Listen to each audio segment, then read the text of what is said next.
Hello and welcome to you all. Welcome to this special session, which is going to be about preventing tobacco and alcohol use to prevent illicit drug use.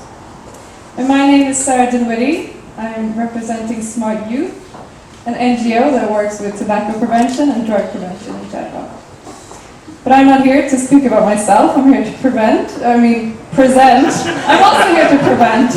That was a good stumble on those two words. I'm here to present. I think I'll continue saying prevent instead. I'm actually here to present the speakers. And with us today, which I find is a privilege to be, I was going to say sitting at the same table as, but now I'm standing and two of the speakers are sitting in the audience. But we have the three speakers, and the first one is Aurélie Mayet.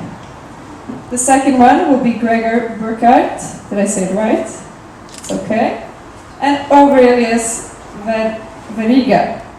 Something like that. Good enough. We are going to touch upon the subject of tobacco and alcohol use and how to prevent illicit drug use. And I will just give the floor to you straight away. So, take it away.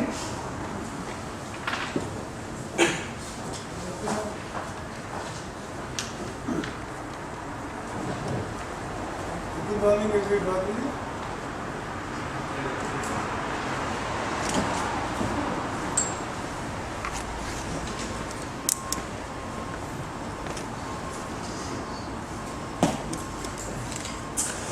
That's better. Donc, for the people who listen to me this morning, I will present to you another part of my research in a PhD, more focused. And for this morning, I spoke about the gateway theory. Cannabis could lead to another illicit drug. And this afternoon, I will more focus on tobacco and cannabis use relationship. Donc, I introduce myself, Dr. Aurélie Mayet. I am major in the French military health service, and I made my PhD in Parisian universities. I will present to you a research about transition between tobacco and cannabis use among French adolescents. We said we have no conflict of interest, and our research was only financed with public funds. On that first introduction, some elements of context. Cannabis is the most widespread illicit drug in the world, particularly in this industrialized country. According to the French Observatory of Addictions, cannabis experiment, at least one use in entire life, concerns 1/2 of French 17 adolescents, and regular use, at least 30% during the last month, concerns 11% of boys and 4% of girls. Tobacco, which is a licit substance, despite the interdiction of selling to less than 18 people, also appears widely consumed in France. Experiment concern 71% of adolescents and daily use 29%. Moreover, tobacco appears to be frequently associated with cannabis. Could this be explained by a co-occurrence, a gateway sequence, tobacco leading to cannabis, or a reverse gateway sequence, cannabis linked to tobacco use? Thus, the substance use process for the same individual can be characterized by different levels of use for a given substance. For example, an abstinent can experiment a substance and progressively increase its consumption and secondary decrease.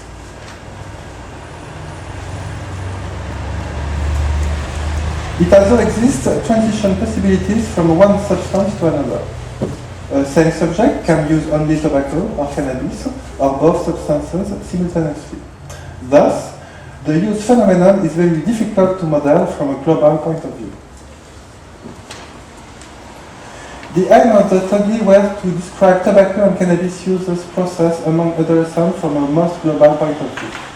We used first a structural equation modeling to describe the process leading from nighttime socializing to substance use. Then, we used a multi-state modeling to describe tobacco and cannabis use itineraries. Here it is the method section, and at first the population studied. It comes from the French National Defense Day convocations, which are a day of military initiation, compulsory, that replaced military service in the 90s in France. These compulsory convocations concern 600,000 17-year-old adolescents, boys and girls, each year. Data came from the ESCAPAD study conducted by the French Observatory of Addiction, OFDT, which aims to measure substance use prevalence. This entity is a cross-sectional study conducted on 5 French National Defense Day convocations. The 2005 sample represented 5% of the convocations. Data were collected by a self-administered questionnaire. This anonymous survey obtained authorization from the relevant ethics and data protection bodies in France. Research involving structural equation modeling, or SEM, aimed to explain the cannabis use defined by the last month use frequency, a score ranging from 0, no use, to 5, more than 19 use in the past month. And the presence of use disorders, an abuse scale ranging from 0 to 9, and a dependence scale ranging from 0 to 15. These scales used some DSM-4 questions. The explaining variables were the night out socializing, the time spent at friends' house, in the bars or pubs, and in nightclubs during the last month. We used to tobacco and alcohol use last month frequencies as explaining variables. At first, SEM needs to define initial hypotheses about the existence and the direction of the path which we want to model. We then made the graphical representation of the model. It represents here a process leading from night out socializing to cannabis use and use disorders, and is here to test the mediation effect of tobacco and alcohol. This model includes 2 latent variables, not directly measured, but resuming a pool of variables. For example, socializing represents here the time spent in friends' house, in bar and nightclub. And cannabis use disorder is a synthesis of abuse and dependence scales. The coefficients of this model are interpreted as a linear regression coefficient. An advantage of SEM is that the same variable, for example tobacco, can be simultaneously explained by another variable, here is socializing, and explain another, here cannabis use. This coefficient permits to compare some effects. If we interest to the relationship between socializing tobacco and cannabis, B3 represents the direct effect of socializing and cannabis. B1 multiplied by B4 represents the effect mediated by tobacco, and the sum of the two represents the total effect, which permits to estimate the respective proportions of direct effect and indirect effect. For the multi-stage modeling, a retrospective cohort was reconstituted. We studied 4 events: age at first cigarette, age at cannabis initiation, age at cannabis daily use, and age at tobacco daily use initiation. For example, this given subject smoked his first cigarette at 13, initiated cannabis at 14, initiated tobacco daily use at 15, and finally initiated cannabis daily use at 16. The model used, a Markov multi-state model, included 3 strata: no lifetime use, experiment with tobacco, cannabis, or both substances, and daily use. This model included 7 exclusive use states: no lifetime use, experiment, and daily use, concerning tobacco, cannabis, or the above substances. 11 transitions were allowed from no lifetime use to experiment to daily use and between tobacco and cannabis. For each transition was estimated an intensity which represents the instantaneous risk of transition. I will now present some results. The population included near 30,000 17-year-old adolescents with a participation rate upper than 90%. Gender ratio was 1. Lifetime use prevalence was around 90% for alcohol, 70% for tobacco, and 50% for cannabis experiment. The mean initiation age was around 13 for first cigarette and 15 for first joint, tobacco and cannabis daily use initiations. The structural equation model had a good fit to data. We can see the fit indexes, which are good. And the variable constituting the latent variables were strongly correlated with a high coefficient. You can see upper 16% for socializing and upper 80% for cannabis use disorders. It validates the choice of this latent variable. Here I represented the coefficient of the model, and the effect of socializing was similar on tobacco and alcohol use frequencies. But these two substance frequencies were not correlated with each other, suggesting the same origin for two different phenomena. 29% of cannabis use variance was explained by the direct effect of socializing. The indirect effect throughout tobacco was much higher, explaining 57% of cannabis use variance. The indirect effect throughout alcohol was lower than the direct effect. We could conclude that the process leading from night out to cannabis use was mainly explained by a tobacco mediation effect. This finding also concerned the process leading from night out to cannabis use disorders. On this slide is represented the estimation of a multi-step model transition intensities. These coefficients could be compared by the way of intensity ratios. Thus, it was a significant 18 times greater risk for a non-lifetime user to begin substance use by tobacco compared with cannabis. It was also observed the gateway effect. It was a 3 times greater risk to experiment tobacco when cannabis had been previously experimented, by reference to a non-lifetime user. This effect appeared huge concerning cannabis experiment occurring after tobacco experiment, with a 42 times greater risk. Finally, tobacco appeared more addictive than cannabis, with a 5 times greater risk to pass from initiation to daily use. And now some elements of discussion. At first, the results underline the role of night-out socializing on substance use by the way of peer influence and incentive effects. Moreover, night-out implies an access to illicit drugs, which are initially used in a social and festive context. Tobacco appeared more accessible than cannabis, reducing the legal status of this substance.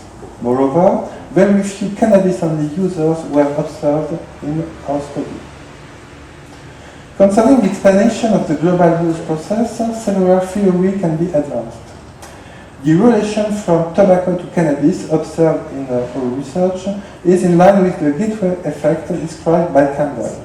According to her, the experiment of one substance leads into another, the sequence being considered as an independent risk factor. The influence of tobacco and cannabis could also reflect a learning effect in a social context.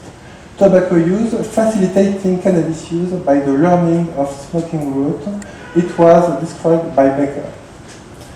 If the relation from tobacco to cannabis was strong in our study, we also observed the reverse transition. This frequent tobacco and cannabis concurrence can reflect a route of administration effect, which can be explained by the social side, a galenic side, the smoking route, on a pharmacological side with antagonist effect of the two substances. Finally, the experiment with several substances, whatever the order, could produce an individual propensity. It is the common liability model, which reflects individual factors like genetics. But I underline, it is important to underline that neither of these theories can account for the specific causal nature of the tobacco-cannabis association. In conclusion, we confirm a use sequence leading from socializing to cannabis use, tobacco acting here as a mediator. This sequence is observed among most of the users and is in accordance with the literature about substance use process. These results lead to some focuses in terms of prevention policy. It is a necessity of early intervention from adolescents. Prevention should prior target at illicit drugs, and at least prevention has to be conducted in night out areas. You will find more information in the following reference, particularly concerning methodology. And thank you for your attention.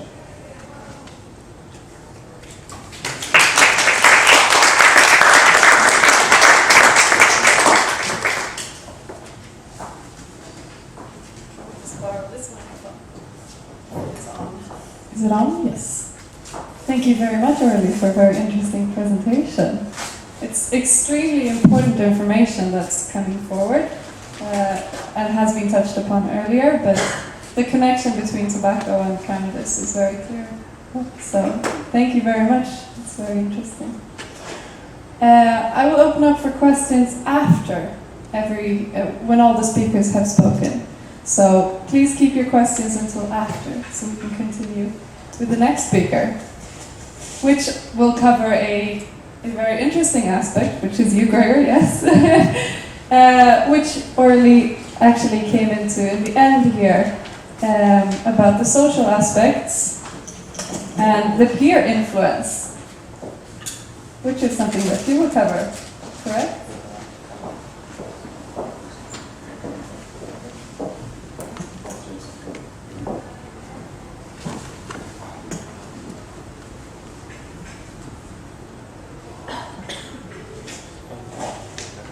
That's the wrong one. Can you put the right one? But I feel like a rock star now. That's the one.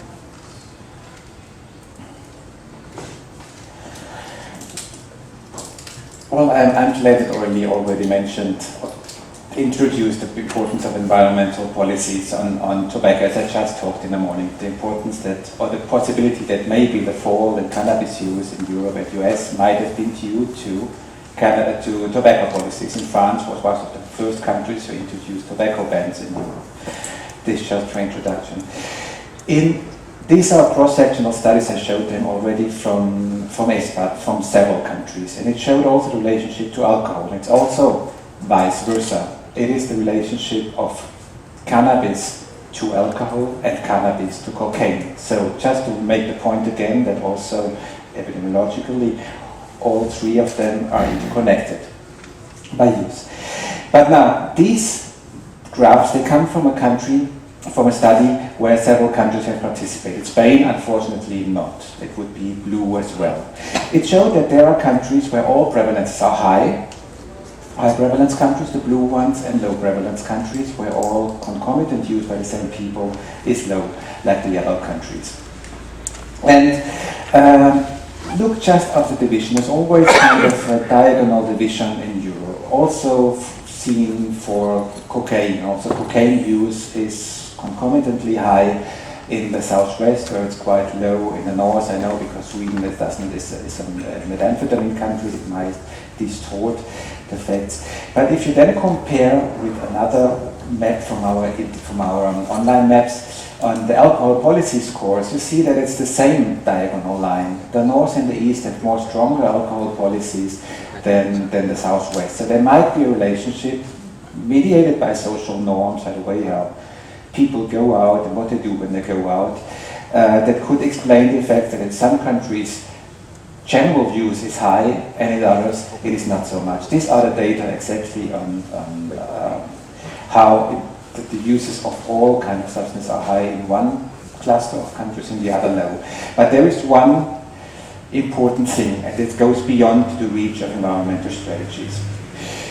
There is one funny finding. Look, in the low prevalence countries, a cannabis user is much more problematic, as seen here in the use of other more heavy substances and also in psychosocial variables, than a cannabis user in a high prevalence country. Or in other words, in order to be a cannabis user in Sweden, you have to be quite more strange or problematic than to be a cannabis user in the UK. It's an illusion effect, or contrast effect. Kind of these quite big, by the way, Icelandic icebergs are not so much visible when the water is high. If you put the water low, even these little icebergs are quite visible. So that makes, in order to be a cannabis user in a society with strong anti-drug norms, you have to be quite different, let's say. So it leads us to 2 points. We get to a certain level with environmental strategies. We can reduce, let's say, the water level up to a certain degree, and then kind of Sweden and all the countries have put it quite down. Simply by, and I believe it's much more by descriptive norms. It is perceived as not much used, and use is not accepted. Both injunctive norms and descriptive norms. There's a lot of environmental prevention, there are a lot on policies on alcohol and on tobacco, and there are policies targeting inequality. In many other member states and the US, this is not given. But we have to take care for the icebergs as well. We have to consider that even in a low prevalence country like Sweden, there are icebergs, people that have a propensity of being more problematic for biological processes. So we have to take care of the vulnerable. The point is just how to define them, only by their drug use, on how can we protect them. This implies also treatment. And I want to show some examples from the 3 big areas of prevention. Universal prevention. There's, for instance, one interesting program, the good behavior game. It's very easy. You take first an elementary school class, you divide it into 3 heterogeneous groups. You take, in each group are normal kids and the ball breaker kids. They disrupt everything. And then you have a poster with the norms that have been put forward. That's how are the norms, the rules going to be in the classroom. And then you reward the whole team for its global behavior. So the kids in each team control each other. Only if each kid in the team has behaved according to these rules for 10 minutes, the team is being rewarded. Then you play it, you extend the times to make it more abstract, and you play it over the time. So it's not a class about behavior, it is just background. That the normal class runs again. The interesting thing is the following. The dotted line is 11 years later. The kids were 6 when they started the program. The dotted line is the control group. The risk of being drug dependent 11 years later goes up enormously. This is gross modeling, goes up enormously with the degree of aggression when they were 6 years old. So the more aggressive they were with 6 years old, the higher was the risk of being drug dependent 11 years later. The bold line is the line of those kids that participate in the program. You see it has a huge effect, the line is almost flat, it has a very high effect on the most vulnerable. The biggest gap is here on the most aggressive kids. So it can show that a prevention program can even override biological vulnerability, assuming that the aggressiveness, early aggressiveness of kid is kind of a biological vulnerability. So it has to do, again, with socialization that I was talking in the morning, because the other kids control the more problematic kids without having to identify them, without having to select them. And this whole thing about normative belief is also important in another big trial we did here in Europe, the UDAP trial, 7 countries, 7,000 people, kids. It reduced, for instance, daily smoking. Mediators were that positive attitude to drugs were refused, refusal skilled increase, and so on. Effects on regular drunkenness by these mediators, but important contribution to the reduction in cannabis after prevalence was the thing of normative beliefs. Again, the thing of what are the norms in the peer group and how much cannabis is in fact accepted in society. Wherein the classical components of prevention programs like communication skills and decision making weren't mediators. So school programs have a role. It's not only that I was saying that environmental prevention is the only important thing to do, because there are some components that work. Most of them you don't know how they contribute, but they also have an important role in transmitting society roles and norms to the kids. Then we have the question of selective prevention, where we assume that vulnerability is due to social questions, that drug use is just a marker of other problems, classically social exclusion. But there is one other thing. People in drug prevention always forget that drug use is just another problem behavior as others. It's just another expression of things. They have common origins in childhood development, which would be indicate prevention, social conditions would be selective prevention. If they would, in most prevention programs that are effective, tackle them together. You see, these are the classical risk factors for drug use, aren't they? You all know them. But the funny thing is, they are also the risk factors for delinquency, teen pregnancy, school dropout, and violence. And most people who do drug prevention don't care. They don't even measure these outcomes. And this is stupid. Because if we take drug use just as another problem behavior, we could show a lot about the effectiveness of prevention. One of these programs that has cross-behavioral outcomes across all behavioral domains is, for instance, the Strengthening Families program. It has been implemented a lot in Europe, which is rare because Europeans are quite reluctant to implement American programs. And it has positive outcomes on parenting, which is the question of the microenvironments I talked about this morning, on behavioral outcomes of the kids, and on binge drinking, and in some studies even on cannabis use. So gross outcome and also on behavioral problems. And it shows a similar study that has also long-term outcomes measured of kids with behavioral disinhibition. If you see, the normal line would show that the risk for alcohol abuse and dependence goes up with the years, depending on how strong they had behavioral disinhibition. But if they were in a well-managed family environment, nothing happens. The risk is low for all of them. But then ask the classical prevention professionals, specifically those that come from treatment, who is an individual, the classical individual person at risk for drug dependence or for drug problems. They will say, yeah, children of addicted parents, which is quite true. They have a higher risk. But children with a behavioral disorder have a much, much higher risk, and most people do not care about that. They simply don't look at them, don't know it, refuse it, because they say this is biologism, and they're not taken care of. Veryga mentioned in the morning. So these are kind of kids that in very early days call the attention for early aggressiveness, lack of impulse control, sensation seeking, attention deficit disorder. But it's really like this British historian the other day said that King David probably had attention deficit disorder because quite a lack of empathy, quite aggressive, impulsive from early days on. In the year 1000 before Christ, it's quite helpful to create a big Jewish empire. But nowadays you have more problems if you have to function in complex societies. And you have higher propensity for drug use later on. But also here are very interesting programs. For example, this program focuses only on young adolescent drinkers, which are sensation seekers at the same time. They do a quite good diagnosis before. So it does not focus on those that drink because of social bonding, because they are depressed, and the other kind of personality types that lead to drinking. No, they focus only on people, on those that drink in order to reduce their anxiety and sensitivity. In this program, we used a lot of outcome measures, you see, across all behavioral domains with only 2 behavioral sessions. It has a very high effect size, and it is also implemented in Europe, in UK, and also now in the Netherlands and in the Czech Republic. We have another interesting one which focuses in the Netherlands also on kids with disruptive behavioral disorder. Same thing, it has been mentioned this morning by Veryga and others. And with many sessions, clinical session, okay, that is more intense, but it showed also a lot of reduction in illicit and in illicit drug use. And another one, easier to implement for who is interested in Galicia in Spain, the same thing with children in a school setting. It focuses parents, teachers, and the kids separately, and only focuses on kids with disruptive behavior. So actually what I want to say is, besides environmental effects, we have still impulse control seemingly as one of the key determinants for problem behavior, not for initiation, but for quick development. A little bit to the propensity to the common liability model that Aurélie was saying. People might be from very early days on quite propense to develop both a need for over-socializing, for being hyperactive, for drug use and tobacco use. But you can tackle that.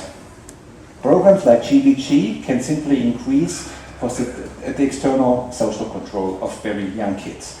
And indicator programs classically help by people regain their internal control about themselves. But most traditional prevention approaches totally ignore that. They rely only on cognitive processes, information provision, persuasion, and so on, or on the self-competence. They ignore that people do not guide their behavior only by individual decisions. We are strongly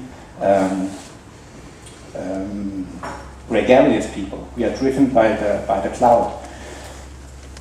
So priorities in prevention should be more targeted upon that many programs have outcomes across several substances. So it is not very smart for prevention to make this division in illicit and licit substances.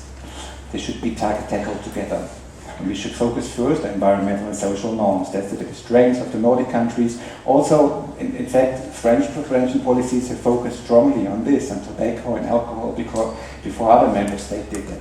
And then, on top, it would be interesting to have programs that focus on individual behavior, social influence training, like the EU that I presented, whereas persuasion is probably the least important of all. It is important for parents to be informed. That's a completely different thing, but not for young people. They have their sources of information, and sometimes they believe them more than they do the official one.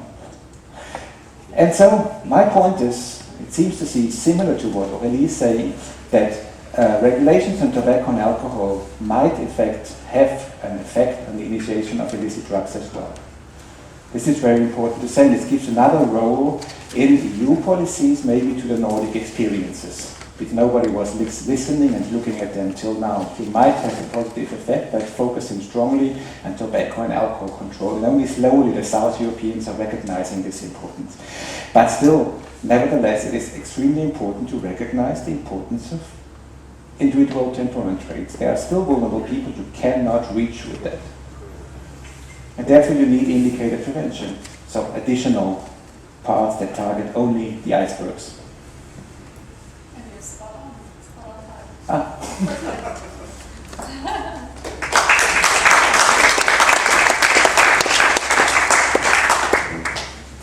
Thank you so much for that presentation, Gregor. I must say, I'm extremely impressed at the speed that this man speaks. You have a lot of information and you deliver it very well, so it's very impressive. Thank you so much. And our next speaker is none less than Aurelijus Veryga from Lithuania.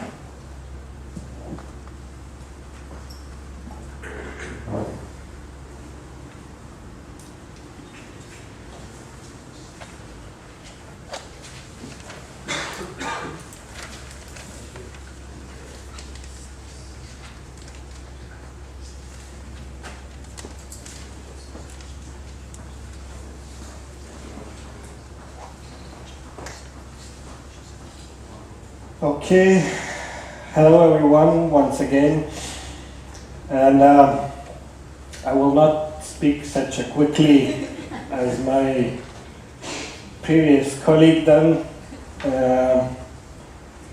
but I will try to do my best to be in time.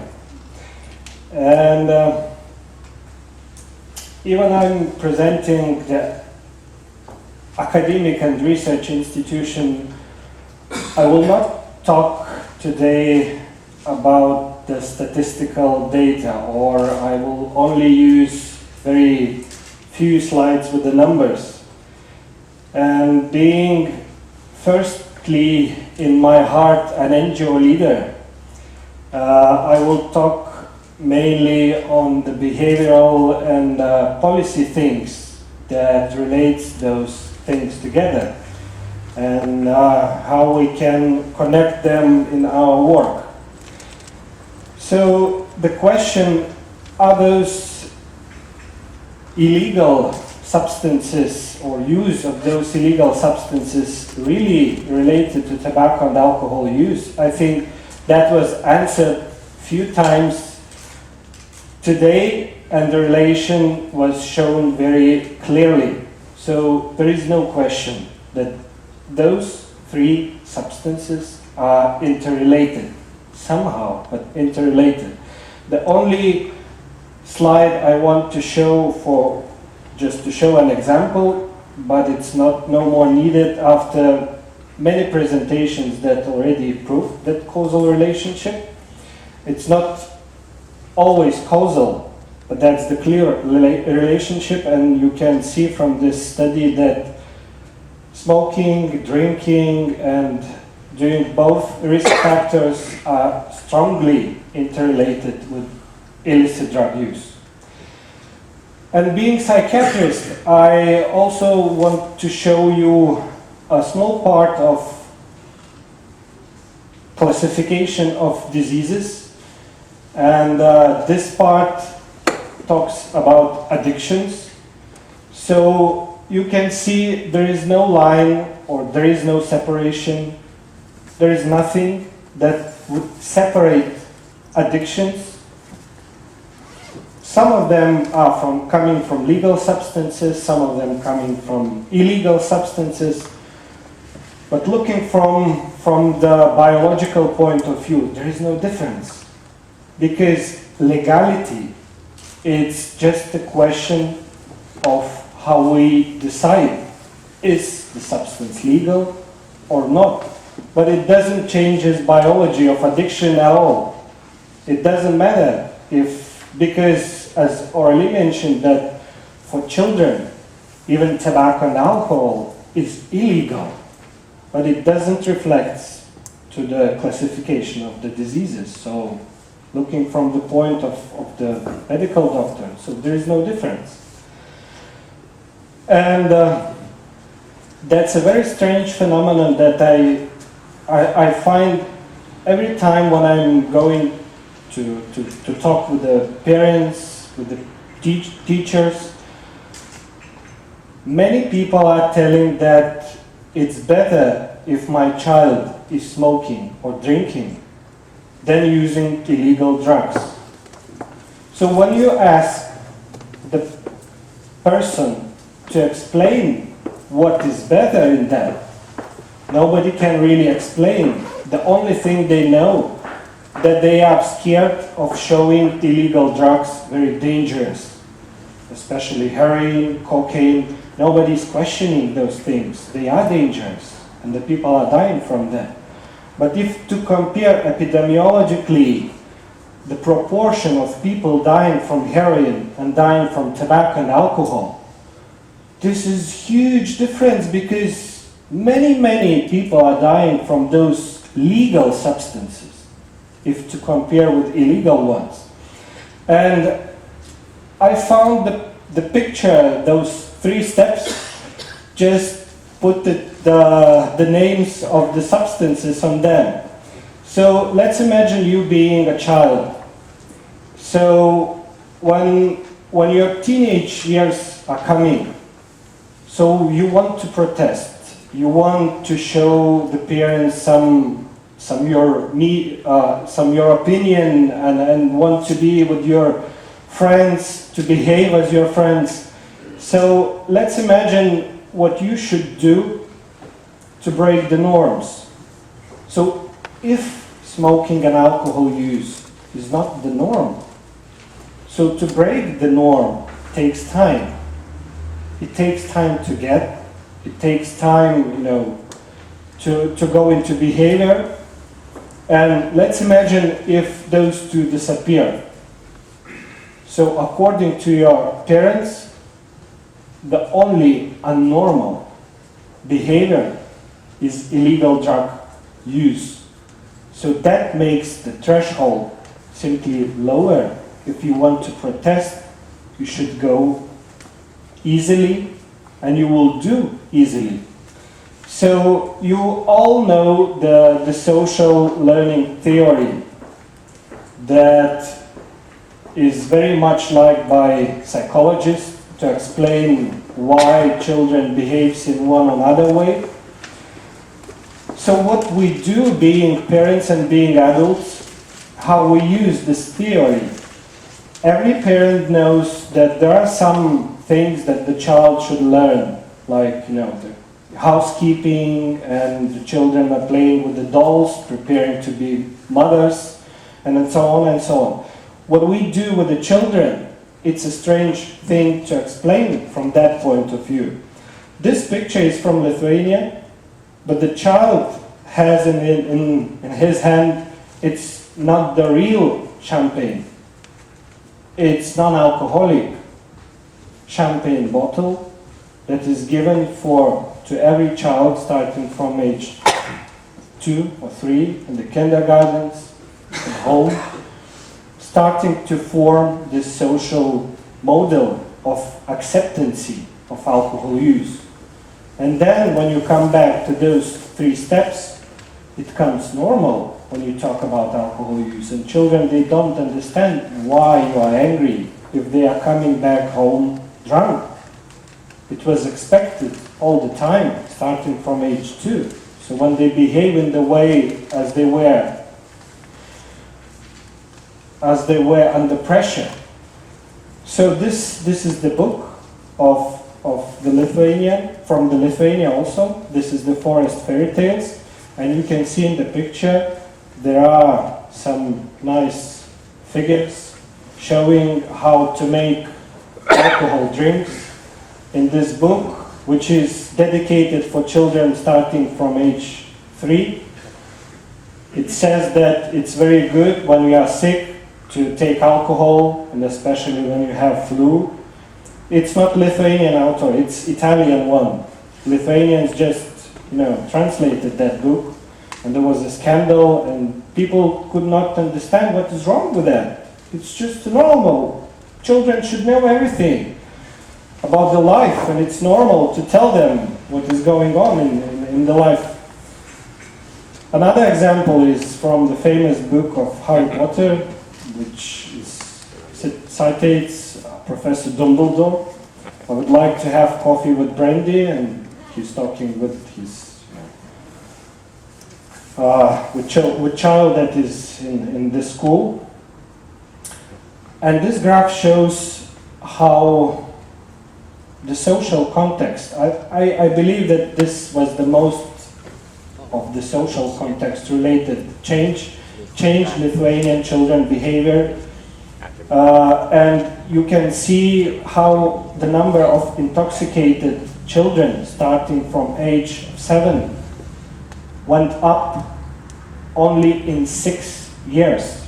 There was an increase of alcohol intoxicated children coming into hospitals. The increase was 17 times in 6 years. So you cannot really explain that by only family influence, because I don't really believe that families started to drink 17 times more, or the norms has changed 70 times. So are these examples just an accidental? When we talk about the control of illegal drugs, when we talk about the control of legal substances, we are not the only scientists that are studying this behavior. There is another side which has not less precise studies on children behavior, on what they like, what they dislike, how they behave. And just a few days ago, one man from tobacco producers told that, we have all the data. Of course you have. You just don't show the data. So I can show you, he told me. We have all the data on children. We are not relying on your data that comes from the university. We have our own. That is more precise. So my question was how they are getting the permission from the bioethics to study the children. But they do that somehow. And they have that statistics. But look, the colleagues from the States know for sure those slides. These shows that the industry do the things intentionally. It's not like just an accidentally comes to children's lives, to our lives. That is planned very, very precisely. And now the industry, they say, no, now we changed a lot. We changed our face, we changed our behavior. There's another slide telling how the price affected children in the States, and much less children started to smoking. And in this sentence you can find from the Philip Morris document that something like 600,000 teenagers didn't start to smoke just because of price increase of tobacco products. Look what they say.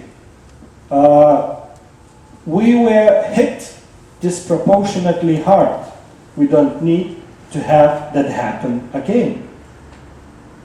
So, just another slide from the last year, coming from the Russia. So that is the phase that the industry have changed.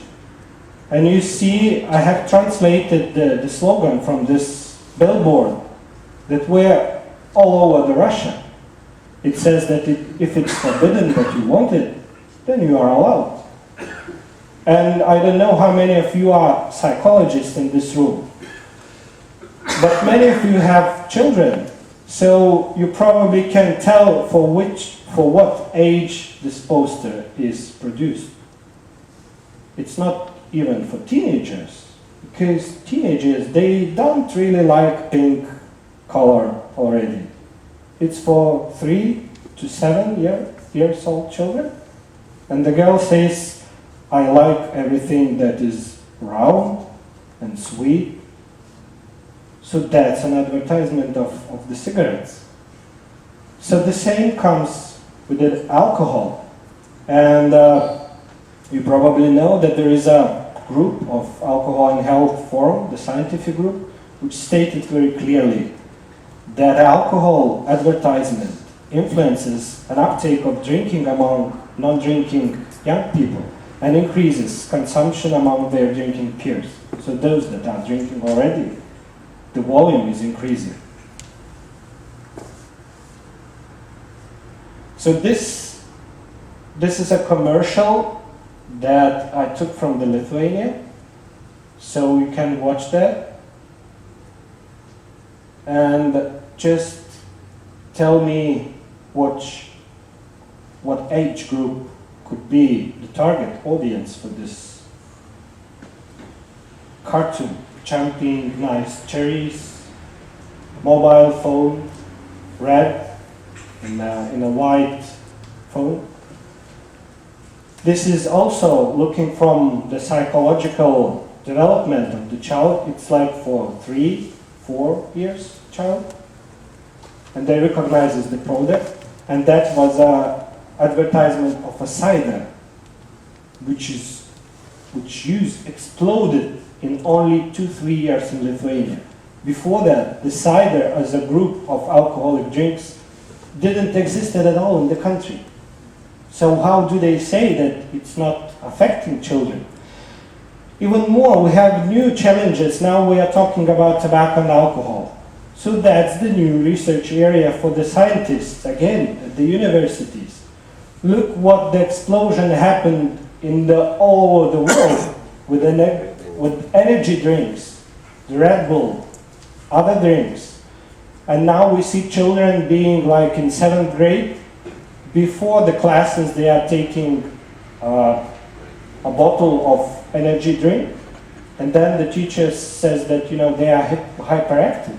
And then I ask them, if you would take 3 cups of coffee before your lecture, would you be hyperactive? Would you have attention, concentration disorder? Probably yes. So do the children. Some people say that illegal drugs are not advertised. I don't really believe in that, even if it's not officially announced as an advertisement. But it is advertising. And if adults don't see that, it doesn't mean that children don't. So we know what the role models do to children. So is it possible to solve the problem? Do we know the solutions? Probably yes, because some countries managed the problem. And look at the example of the Iceland. I was shocked in a good way when I saw the statistics. You know, most of the countries, we have those trends somewhere here. And they managed. But go to the Iceland, you will not find the cigarettes. They are somewhere under the table, you cannot see them. There is no advertisement. The people are taking the things seriously. So that means that those problems can be solved. Of course, not 100%, because nothing can happen for 100%. So now, where we are, we know that there are many causal relationships. Most of known that are related to drug use, like age, gender, social status. It's very complicated to change, or even impossible to change. You will never change the gender, age, because, you know, it's unchangeable. But you can change the things that you know for sure. So why not to do that? And to think about some complicated models that could work, or maybe not. So there are things that we know for sure that works. And there is just a short example coming from tobacco control, and you probably know the Convention on Tobacco Control.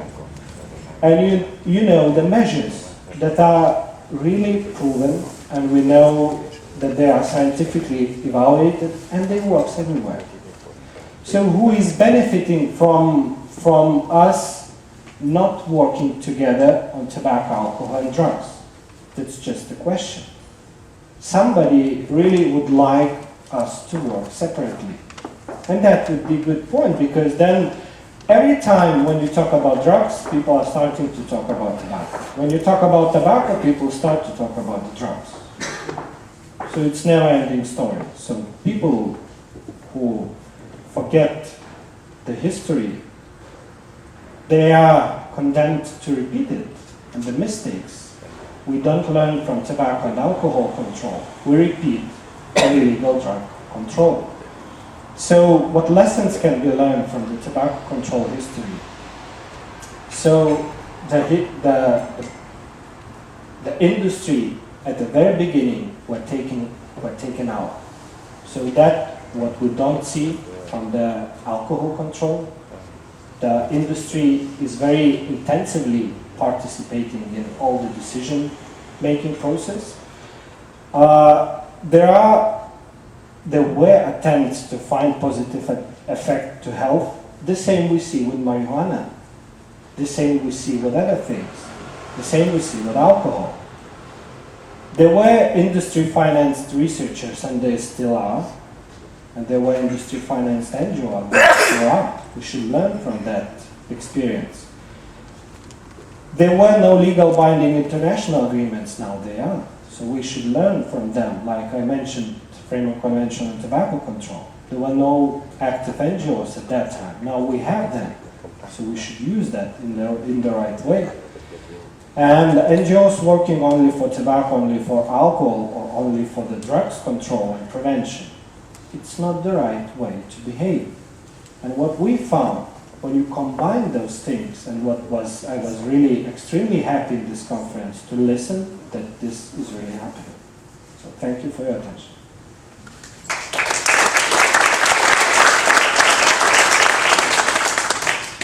Perfect timing as well. This is a very easy job as a moderator when everything goes so smoothly.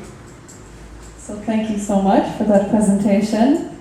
And ladies and gentlemen, I would like to open up for questions now. So with the assistance of Ida, we can make you heard with a microphone. So if you have any questions, please raise your hands.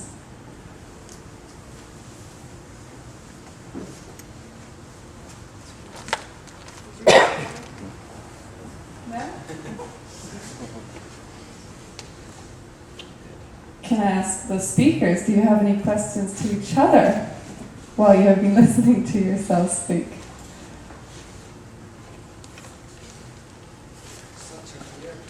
It was such a clear presentation, that's why. Well, you were quite streamlined, all three of you. You had the same importance, at least, where the connection between tobacco and other drugs is very clear. So. Here we have a question. My name I'd like to ask Aurélie how your report, which is a very, I think, very interesting report with very many young people studied, almost 30,000 people. How has your report been taken? How has it been welcomed in France? And has it been have you had any international comments on it in any way? Perhaps it's easier just to start. I responded to the same question this morning.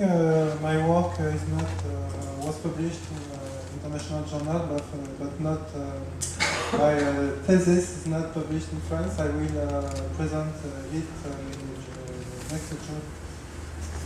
I cannot have opinion of the impact of my result in France.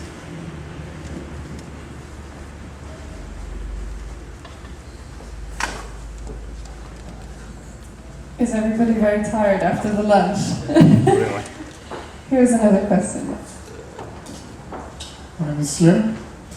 I refer to the latest sentence in Aurelius' presentation, where you were saying that it's not so good to just focus on tobacco or just to focus on alcohol or narcotic drugs.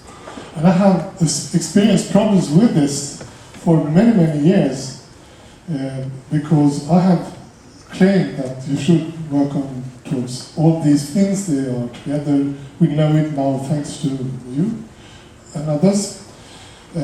But for many years, I was not really accepted at the anti-narcotic movement, because I was always talking about tobacco and alcohol. And in the temperance movement, working with alcohol, they were a little suspicious of me as well. And even among tobacco movements, they thought that I was talking too much about the connection between tobacco and other drugs, legal or not. Even a professor from Norway, when I put a question to him at a conference, this is something like they had surveys in Norway saying that those who smoke are much likelier, of course, to do drugs and so on. And they were only talking about tobacco as an environment problem, and of course getting ill and getting cancers and so on.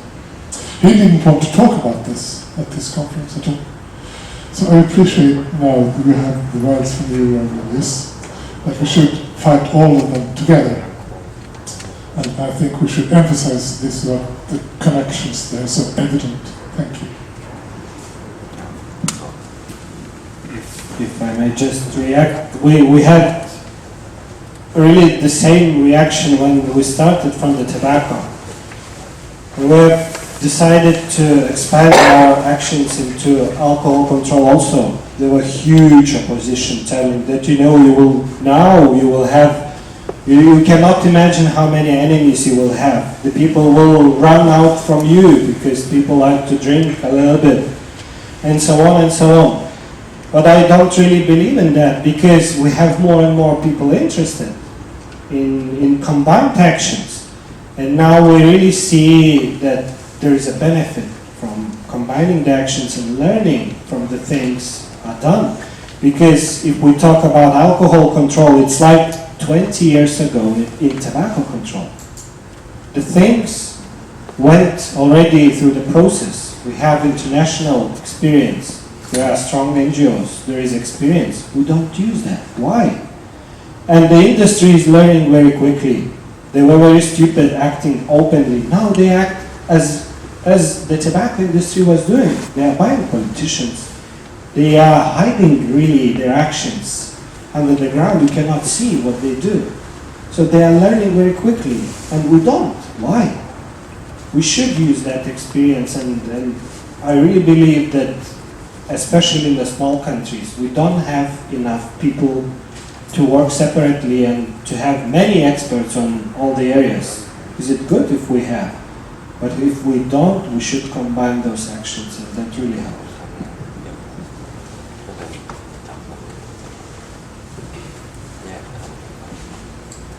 Thank you. Anybody else who has any questions? No. Then I think we would like to thank the speakers. Yes, and I would like to thank you, Sarah Dinwiddie, from Smart Youth, that you just found out a couple of hours ago that you would fill in. So thank you for moderating this special session. And thank you to the speakers, Aurélie Mayet and Gregor Burkhart. You have already received this fine diploma. And Aurelijus Veryga. Is it? How do you say your name? Aurelijus Veryga. Veryga. Okay, thank you very much. This diploma says that you're protecting 1,000 hectares of Amazon rainforest. So thank you very much for your participation. And now we'll adjourn for a coffee break and be back at 3:30 for the last special session for today. So thank you.